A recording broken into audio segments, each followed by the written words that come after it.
दुखुनांथाव बाथ्रा सासे रिप्रेजेन्टेटिभ आरो सासे इएम जालायलायनानै गभर्नमेन्टनि मासियाव जिरायनानै बिथाङा मानाव गेदेर चिरां डिस्ट्रिक्टनि बिपिएफनि प्रेसिडेन्ट प्लास निसिमा समष्टिनि एमसिएलए मानगोनां जेम्स बसुमतारी आदा बिथांखौ बेबादि मोनसे सोदोब बाहायनाया बिथांखौ मुगैथाव आरो बिथांखौ धिक्कार होथाव सासे गभर्नमेन्ट रिप्रेजेन्टेटिभआ सासे पिपल रिप्रेजेन्टेटिभआ बेफोरबायदि सोदोब बाहायनो नाङा आनपार्लियामेन्टारि सोदोब बाहायदों आरो बिथाङा बेखौ निमाहा बिनो नांगौ मानोना बिथाङा बुजिनो नांगौ इन्डिया सेकुलार कान्ट्रि इन्डियाआ सेकुलार कान्ट्रि बाव गुबुन गुबुन धोरोमफोरा बाव जायगा दङ ओंखायनो बे सेकुलार मोनसे काउन्ट्रियाव सोबहाबो गावबागाव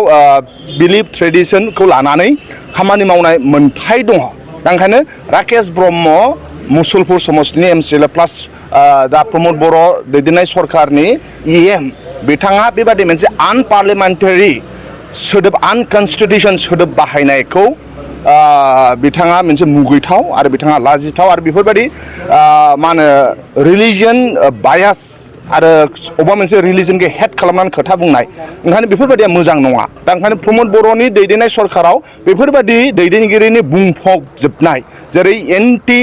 मा होनो समाजनि खोथा बुंनाय आनपार्लियामेन्टारि सोदोब बाहायनाय दैदेनगिरिफोरनिफ्राय जों मुक्ति जानो नांगोन ओंखायनो आं बेखौ धिक्कार होदों आरो बिथाङा बेखौ निमाहा बिनो नांगौ आरो सेकुलार कान्ट्रिखौ बिथाङा सासे गभर्नमेन्ट मा होनो रिप्रेजेन्टेटिभ हिसाबै बिथाङा बुजिनो नांगौ जेम्स आदाया बिराद इन'सेन्ट आरो बिराद थान्दा मानसि दादागिरिया माखौ बुङो दादागिरिया गावसो दादागिरि गावथ' फिल्मनि एक्टर बादिसो नुयो आं बेखौ मालाबा मा होनो हिन्दीमेन ना शेखार जायो बासनि मालाबा ना बोनो सासे एक्टरनासो बिराद एक्टिं थायो जों कमन मानसि जोंनाव ना आदा जेम्सनाव मा होनो बिनाव ना मामा दङ बे मोनसे इन'सेन्ट सिम्पोल गावसो फिल्म एक्टर बादि मालाबा गुबुन गुबुन रुप लानानै गुबुन गुबुन माबायाव फैयो ओंखायनो बिथांमोनासो एक्टिं खालामनो रोंगौ बिथांमोना दादागिरिनि एक्टिं खालामनो रोंगौ बिथांमोना गाफ्लानो रोंगौ बिथांमोनासो दादागिरि ओंखायनो जोङो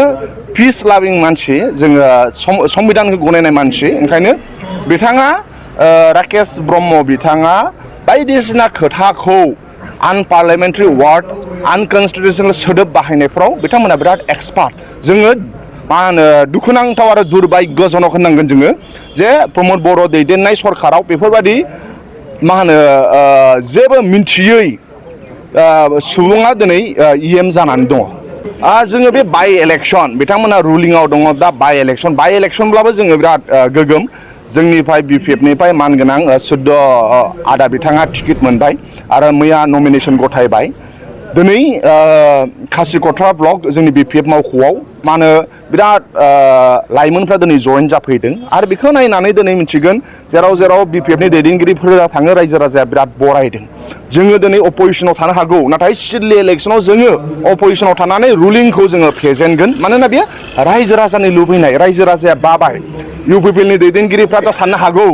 बिथांमोननाव फैसा दङ बिथांमोनहा दादागिरियै बिथांमोना सिगि सग' खालामनानै लाइमोनफोरखौ 100 थाखा 200 थाखाजों बायनो बिथांमोना बेखौ सानगासिनो दङ नाथाय जोंनि लाइमोन सेंग्रा सिख्लाया 100 थाखा 200 थाखाखौ लुबैया बिथांमोना पार्मानेन्ट सेटेल माने बिथांमोना साख्रिखौ लुबैयो बिथांमोना सेटेलमेन्टखौ लुबैयो बिथांमोनहा गावसिनि टेलेन्टखौ एक्सप्लर खालामनो लुबैयो क्रिएटिभिटि मावनो लुबैयो दा नाथाय प्रमद बर'आ भुल साननानै दङ फैसा गोनांखाय बिथांमोना देरहागोन साननानै दं नाथाय एबार सिडलिनि रायजो राजाया प्रमद बर' आरो इउपिपिएल बिथांमोननो फिन दिन्थिगोन जे रायजो राजाया 50 थाखा 100 थाखा 200 थाखाखौ लुबैया रायजो राजाया बाव स्ट्रं मोनसे सरकार लुबैयो रायजो राजाया सेंग्रा सिख्ला